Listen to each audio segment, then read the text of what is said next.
Hello, कैसे हैं आप सभी। मैं आपका धीरज सर आज फिर एक नए topic active and passive voice के साथ। आज मैं आपको एक्टिव और पैसिव वॉइस की जो बेसिक स्ट्रक्चर्स हैं और जो इसके एग्जांपल्स हैं उसके थ्रू मैं लेके आया हूँ कि आपको इजी वे में कैसे आप एक्टिव पैसिव बना सकते हैं। बच्चों को बहुत प्रॉब्लम होती है लिटरली इसमें कि सर हमें तो इतने सारे पेजेस होते हैं, सर कैसे लर्न करें। तो देखिए मैंने इसका बहुत एक शॉर्ट फॉर्म बनाया है और कितना ईजी वे में हम कर सकते हैं। मैं स्टार्ट करता हूँ। सबसे पहले देखिए, जब भी हमें कोई एक्टिव वॉइस मिलता है तो हमें जो नॉर्मल सेंटेंसेस होते हैं कुछ इस तरह से होते हैं। सब्जेक्ट होता है उसमें, हेल्पिंग वर्ब होती है उसमें, फिर वर्ब होती है उसमें और फिर ऑब्जेक्ट होता है। तो जब हम इसका पैसिव वॉइस बनाएंगे तो पैसिव वॉइस बनाते समय ऑब्जेक्ट आ जाएगा पहले, ठीक है, फिर उसकी हेल्पिंग वर्ब आ जाएगी, फिर वर्ब की हमेशा थर्ड फॉर्म आती है, ये आपको ध्यान रखना है, और फिर बाय लगाएंगे आप और देन सब्जेक्ट लगा देंगे। तो ये इसका पैसिव वॉइस में चेंज हो जाता है। अब आपको अभी हम एग्जांपल जब करेंगे तब ये थोड़ा और क्लियर हो जाएगा कि एक्टिव में क्या क्या थे और जब हमने पैसिव चेंज किया तो कैसे कैसे ऑब्जेक्ट आया, फिर हेल्पिंग वर्ब आई, फिर वर्ब की थर्ड फॉर्म आई, फिर बाय आया और फिर सब्जेक्ट आया। इसमें जो टेंस का चेंज होता है वो बहुत इंपॉर्टेंट है। और टेंस के लिए देखिए मैंने आपको टेंस चार्ट और सेंटेंस मेकिंग का जो मैंने वीडियो डाला है एक बार उसको आप जरूर देखें, तो आपको हेल्पिंग वर्ब की उसमें से काफ़ी हेल्प हो जाएगी।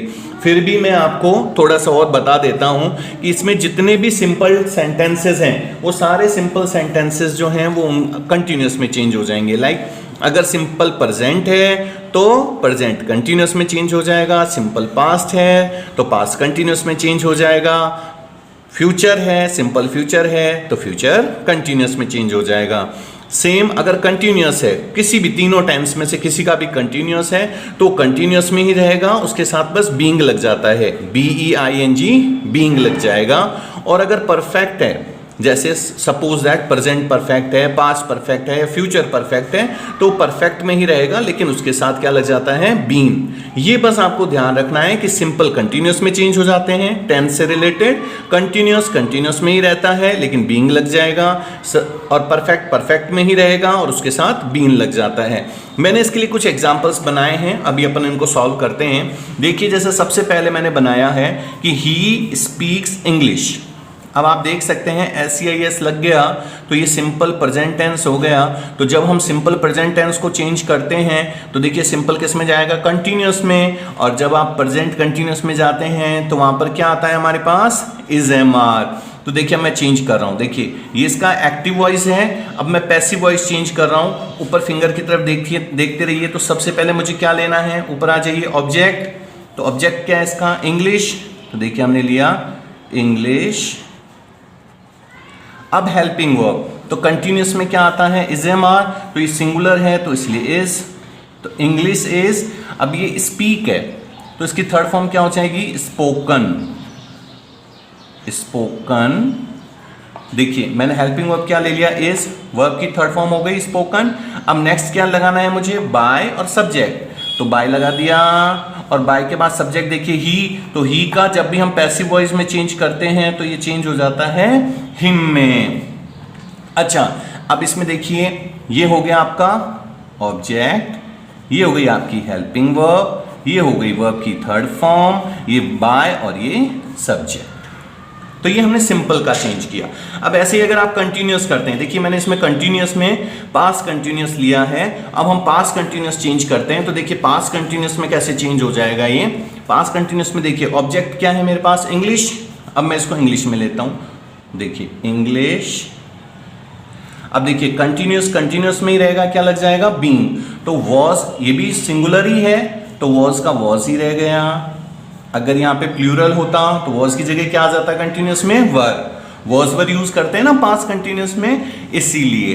तो इसमें सिंगुलर है तो वॉज का वॉज रह गया, तो इंग्लिश वॉज। अब देखिए हेल्पिंग वर्ब के बाद फिर वही वर्ब की थर्ड फॉर्म, तो स्पीक की थर्ड फॉर्म क्या थी, स्पोकन, फिर वही बाय, फिर ही का हिम, वॉज। अच्छा एक चीज मैंने इसमें मिस कर दी, देखिए क्या मैंने क्या कहा था, कंटिन्यूस के साथ क्या लगाना था, बीइंग, तो यहां पे वॉज के साथ क्या लग जाएगा, बीइंग। तो English was being spoken by him. अगर ये मान लीजिए प्रेजेंट कंटिन्यूस होता तो प्रेजेंट कंटिन्यूस में हमें पता है इज MR आता। अगर यहां पर इज होता, जैसे ही इज स्पीकिंग इंग्लिश, तो जब हम इसका चेंज करते हैं तो क्या हो जाता है, English is being spoken by him. आई बात समझ में? इज कंटिन्यूस था तो देखिए कंटिन्यूस में ही रहा। सपोज दैट अगर ये फ्यूचर में होता तो क्या आ जाता, he will be speaking English, तो will be being spoken by him. तो मतलब जिसका भी कंटिन्यूस है वो कंटिन्यूस में ही रहेगा, बस उसके साथ क्या लग जाएगा, बीइंग। देखिए मैंने आप लोगों की हेल्प के लिए थोड़ा सा ही नीचे मैंने तीनों के हेल्पिंग वर्ब्स बना दिए हैं। देखिए प्रेजेंट में SCIS आता था सिंपल में, पास्ट में वर्ब की सेकंड फॉर्म आती थी, फ्यूचर में विल और शैल। अब कंटिन्यूस देखिए, प्रेजेंट कंटिन्यूस में इज MR था, पास्ट में वॉज वर था, और फ्यूचर में विल बी और शैल बी। नेक्स्ट परफेक्ट में आ जाइए, हैज हैव, प्रेजेंट में, पास्ट में हैड, और इसमें विल हैव और शैल हैव। तो अभी जो मैंने कंटिन्यूस का सेंटेंस बनाया तो देखिए ये जो मेरे पास तीनों कंटिन्यूस हैं, ये तीनों कंटिन्यूस में क्या लग जाएगा, बीइंग। क्या लग जाएगा, बीइंग। बस यहाँ पे जैसे फ्यूचर है तो फ्यूचर की हेल्पिंग वर्ब विल बी या शैल बी, प्रेजेंट है तो प्रेजेंट का। अब ऐसे ही परफेक्ट में आते हैं, लेकिन परफेक्ट से पहले हम एक बार हेल्पिंग वर्ब देख लें। प्रेजेंट में क्या था, हैज हैव, पास्ट में क्या था, हैड, और फ्यूचर में क्या था, विल हैव और शैल हैव। अब मैं इसको चेंज कर रहा हूं। देखिए ये मैंने एक एग्जांपल लिया है, जैसे he will have spoken English, तो वापस से इंग्लिश पहले आ जाएगा, इंग्लिश ले लिया। ये देखिए ऑब्जेक्ट आने के बाद क्या लेते हैं फिर, हेल्पिंग वर्ब। तो हेल्पिंग वर्ब क्या है मेरे पास, विल हैव, और परफेक्ट जितने भी उनमें क्या लगता है, बीन। तो देखिए विल हैव बीन, फिर वही वर्ब की थर्ड फॉर्म स्पोकन बाय, ही का क्या हो जाएगा, हिम। अगर बस यहां पे विल हैव है क्योंकि मैंने फ्यूचर का लिया था, अगर मैं पास्ट का लेता तो हैड होता, तो यहां पे हैड बीन आ जाता, यहां पे हैड होता तो यहां पे हैड आ जाता। अगर प्रेजेंट होता तो हैज हैव होता, तो यहां हैज हैव आ जाता, बस पीछे क्या लग जाता, बीन। तो इस तरह से अगर आप इन सभी के देखें तो जितने भी सिंपल हैं वो सारे सिंपल अपने अपने कंटिन्यूस में चेंज हुए। जो हमने फर्स्ट एग्जांपल देखा, कंटिन्यूस में ही लगा रहता है, इसके साथ बीइंग लग जाता है, और परफेक्ट जो है वो परफेक्ट में ही रहेगा, इसके साथ बीइंग लग जाएगा। इसके आप और भी एग्जांपल, इसमें आप और क्या कर सकते हैं। तो इस तरह से हम अगर देखें तो हमने जो चेंजेस देखे थे वो चेंजेस किस तरह से थे वो देखिए आप, कि जितने भी सिंपल टेंसेस थे, जो भी हमारे सिंपल थे, वो सब किस में चेंज हो गए, कंटिन्यूस में। कंटिन्यूस में ही था, प्लस उसमें बीइंग लगा दिया हमने, और परफेक्ट में था और उसके साथ बीइंग लग गया। अब सेकंड जो इसमें सबसे इंपॉर्टेंट चीज आती है वो आती है कि इसमें प्रोनाउन चेंज। मैंने अभी आपको बताया ना कि जब एक्टिव में जो भी जैसे ही शी इट है, तो जब हम उसका जब चेंज करेंगे पैसिव वॉइस में तो वो कैसे चेंज होता है। तो देखिए जैसे आई है तो आई का मी हो जाएगा, मतलब अगर सब्जेक्ट में आई है और जब हम उसको ऑब्जेक्ट में चेंज करेंगे तो वो मी हो जाएगा। यू का सब्जेक्ट और ऑब्जेक्ट दोनों में यू ही रहेगा।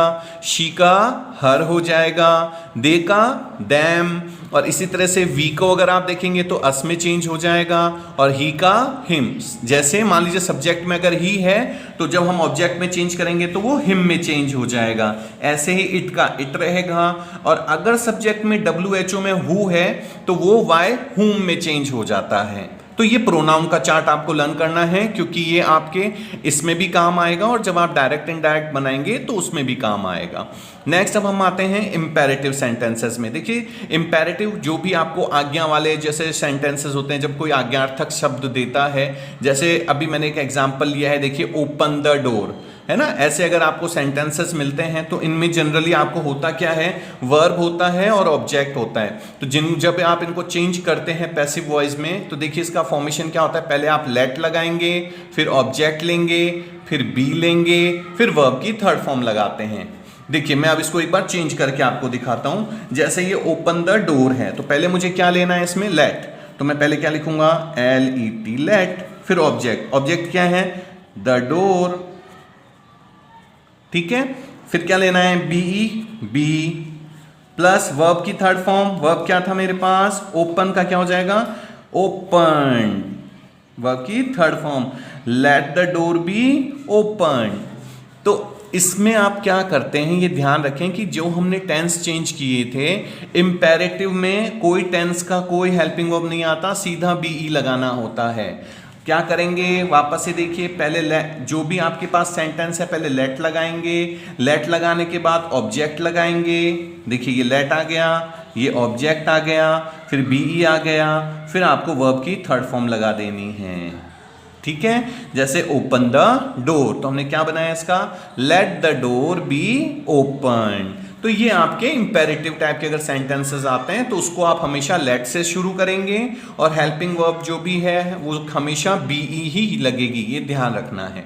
ठीक है, नेक्स्ट हम हमारे इंट्रोगेटिव सेंटेंसेस, इंट्रोगेटिव जो क्वेश्चन वर्ड्स होते हैं उनको हम इंट्रोगेटिव कहते हैं। अब देखिए इंट्रोगेटिव में आपको सेंटेंसेस कैसे मिलते हैं, जैसे why did he punish you, तो वाई मतलब WH वर्ड मिलेगा, हेल्पिंग वर्ब मिलेगी, सब्जेक्ट मिलेगा, वर्ब मिलेगा और ऑब्जेक्ट मिलेगा।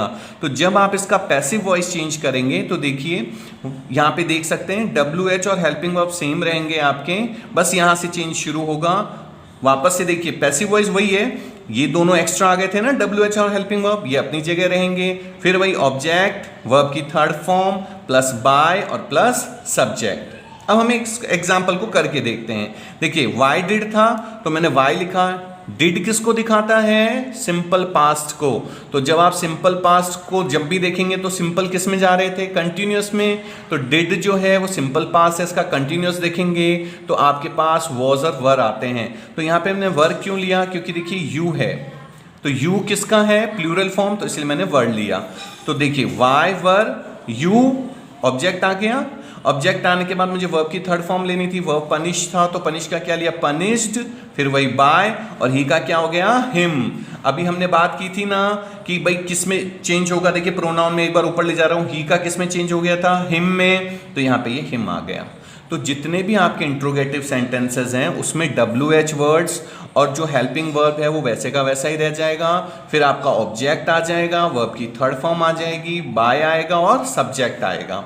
ऐसे और भी आप क्वेश्चन करें, और उसमें पता है क्या सबसे मेन जरूरी है आपको करना, कि आप पहले उसमें ये फाइंड आउट करें WH कौन सा है, हेल्पिंग वर्ब कौन सी है, सब्जेक्ट कौन सा है, वर्ब कौन सा है और ऑब्जेक्ट कौन सा है। फिर आप उसका ये इसी ट्रांसफॉर्मेशन में इसी तरह से स्ट्रक्चर बना लें और फिर उसको सॉल्व करें। फिर भी कोई प्रॉब्लम होती है तो मुझे कमेंट्स में आप बोल सकते हैं, और मैं अपने नंबर भी आपके साथ शेयर करता हूं, तो आप मुझे कॉल भी कर सकते हैं, कोई दिक्कत नहीं है ना। नेक्स्ट अब देखिए इंट्रोगेटिव के बाद लेट वाले सेंटेंस आते हैं, कि अगर मेरे पास कुछ ऐसे सेंटेंसेस आ गए जो लेट से स्टार्ट हो रहे हैं, जैसे देखिए let him send for a doctor, let him किसके लिए है, यहाँ पे सब्जेक्ट के लिए, सेंड क्या है वर्ब, और फॉर अ डॉक्टर क्या है ऑब्जेक्ट। तो जो भी सेंटेंसेस लेट से शुरू होते हैं तो उनके लिए हम क्या करते हैं, हम पहले स्टार्टिंग में लिखते हैं इट इज सजेस्टेड। आप इसकी जगह सजेस्टेड की जगह आप और भी वर्ड यूज कर सकते हैं, लेकिन सबसे ज्यादा यही यूज होता है, इसलिए मैंने आपको ये वर्ड दिया। आप देखिए सबसे पहले क्या लिखेंगे इसमें, इट इज सजेस्टेड, उसके बाद क्या लगा देंगे हम, दैट, क्या लगाएंगे, दैट, फिर वही सब्जेक्ट, फिर शुड, फिर वर्ब और फिर ऑब्जेक्ट। देखिए मैं आपको करके दिखाता हूं, इट इज सजेस्टेड हो गया, अब मुझे दैट लगाना था, दैट लगा दिया। अब देखिए सब्जेक्ट क्या था मेरे पास, हिम, तो हिम का क्या लिखा मैंने, ही, फिर शुड का शुड लगा दिया, फिर देखिए वर्ब, वर्ब क्या है इसमें, सेंड, तो सेंड का सेंड हो गया, और ऑब्जेक्ट क्या है, फॉर अ डॉक्टर। देखिए मैंने सबको मार्क करके एरो करके दिखा दिया, इट इज सजेस्टेड दैट, फिर सब्जेक्ट क्या था मेरे पास, हिम का क्या हो गया, ही, फिर शुड का शुड, फिर verb send, for a doctor. तो इस तरह से अगर लेट से सेंटेंसेस शुरू होते हैं तो आप उसको इस तरह से कन्वर्ट कर सकते हैं। इसके बाद हमारे पास दो और टाइप के हैं सेंटेंसेस, मैं वो भी थोड़ा सा आपको क्लियर करवा देता हूं। देखिए इसके बाद जो हमारे पास सेंटेंसेस हैं वो कुछ इस टाइप से सेंटेंसेस हैं, जैसे अगर टू ऑब्जेक्ट्स वाले सेंटेंसेस हैं। देखिए अगर आपको दो ऑब्जेक्ट्स मिल जाते हैं, दो ऑब्जेक्ट्स कैसे, जैसे देखिए सब्जेक्ट आ गया आपके पास, हेल्पिंग वर्ब है, ऑब्जेक्ट है पहला और दूसरा। जैसे he gave me a camera, तो ही तो सब्जेक्ट हो गया, गेव क्या है, देखिए सिंपल पास्ट है ना, क्योंकि वर्ब की सेकंड फॉर्म लग रही है, इसीलिए वर्ब और हेल्पिंग वर्ब दोनों का काम ये कर रहा है। गिव की सेकंड फॉर्म गेव हो गई, मी ऑब्जेक्ट है और कैमरा भी ऑब्जेक्ट है। तो जब दो ऑब्जेक्ट आपको मिलते हैं तो आप क्या करते हैं, एक ऑब्जेक्ट के साथ आप स्टार्ट करेंगे, बाकी सारा फॉर्मेशन पिछले वाला ही है। देखिए ऑब्जेक्ट लगाया, हेल्पिंग वर्ब लगाई, वर्ब की थर्ड फॉर्म लगाई, उसके बाद हमने ऑब्जेक्ट लिया, फिर बाय लगाना है और फिर सब्जेक्ट लगाना है। चलिए स्टार्ट करते हैं, देखते हैं इसको। ऑब्जेक्ट क्या था? मी। तो जब हमने प्रोनाउन चार्ट पढ़ा था उसमें मी का क्या हो जाता था? आई। तो देखिए मी किस में चेंज हो गया? आई। ये किसको दिखा रहा है? सिंपल पास्ट को। तो सिंपल पास्ट किस में जाएगा? कंटिन्यूअस में। कंटिन्यूअस में क्या आता है? Was were. तो देखिए आई के साथ क्या लग गया? वॉज, क्योंकि सिंपल पास्ट था ना, और सिंपल सारे कंटिन्यूअस में चेंज होते हैं, तो इसलिए आई के साथ वॉज। और देखिए गेव, इसमें गेव दे रखा है ना, इसकी गिव, तो इसकी वर्ब की थर्ड फॉर्म क्या हो जाएगी? गिवन। अब देखिए यहां से मैंने ऑब्जेक्ट कौन सा ले लिया? सेकंड वाला, अ कैमरा। ठीक है, फिर बाय लगाया और हिम लगा दिया। और इसमें जरूरी नहीं है कि ऑब्जेक्ट फर्स्ट ही आपको लेना है। अगर आप ऑब्जेक्ट सेकंड यहां पे ले लेते, सपोज दैट अ कैमरा, तो यहां क्या हो जाता? Camera was given. यहां पे क्या आ जाता? यहाँ पे आपके पास क्या था? देखिए जो हमने मी था ना, तो मी का क्या हो जाता है यहाँ पे? I by him. Me by him means अगर आपने ऑब्जेक्ट सेकंड यहां पर ले लिया तो यहां पर ऑब्जेक्ट फर्स्ट आ जाएगा, और अगर ऑब्जेक्ट फर्स्ट है तो यहां पे सेकंड आ जाएगा। बाकी देखिए सारा स्ट्रक्चर जो हमने स्टार्टिंग में पढ़ा था सेम वैसे ही है। तो जब भी टू ऑब्जेक्ट्स आए तो आप इस तरह से सॉल्व कर सकते हैं। नेक्स्ट मॉडल वाले सेंटेंसेस। मॉडल वाले सेंटेंसेस क्या होते हैं? उनमें आपको मॉडल वर्ड मिलते हैं, जैसे मे, शुड, कैन, ऐसे मॉडल्स वर्ड मिलेंगे आपको। तो उसमें जनरली ऐसे सेंटेंस होते हैं जैसे ही मे टेक द टेस्ट। तो देखिए ही क्या है? सब्जेक्ट, मे क्या है? मॉडल, वर्ब क्या है? टेक, और ऑब्जेक्ट क्या है? The test. तो जब हम इसका पैसिव वॉइस बनाएंगे तो उसका फॉर्मेशन कुछ इस तरह से। देखिए आपके स्ट्रक्चर्स आपको ध्यान रखने बहुत ज़रूरी हैं कि ये सर ने क्या स्ट्रक्चर्स बनाए हैं। और देखिए मैंने आपको पहले भी कहा था कि ये वाले जैसे इंपेरेटिव सेंटेंसेस थे उसमें भी टेंस में कोई चेंज नहीं करना होता, बीई लगता है। वैसे ही जब मॉडल भी आप करेंगे तो टेंस का कोई चेंज नहीं होगा, सिर्फ बीई ही लगेगा। अब देखिए जैसे ये क्या है आपके पास? द टेस्ट से स्टार्ट किया मैंने, फिर क्या लेना है मुझे? मॉडल। तो इसमें मॉडल क्या था? मे। फिर क्या लगाना है? बीई, बीई लगा दिया। फिर वर्ब की थर्ड फॉर्म, टेक की थर्ड फॉर्म क्या हो गई? टेकन। बाय, सब्जेक्ट का क्या हो गया? ही का हिम। तो the test may be taken by him. आपको ये स्ट्रक्चर अच्छे से देखना है कि इस स्ट्रक्चर में सर ने क्या किया। वापस से देखिए, ऑब्जेक्ट लिया, देन मॉडल लिया, फिर बीई लगाया, वर्ब की थर्ड फॉर्म बनाई, बाय और सब्जेक्ट। तो इस तरह से आप एक्टिव पैसिव्स के ये जो 6 टाइप्स हैं इनको आपको प्रैक्टिस करनी है।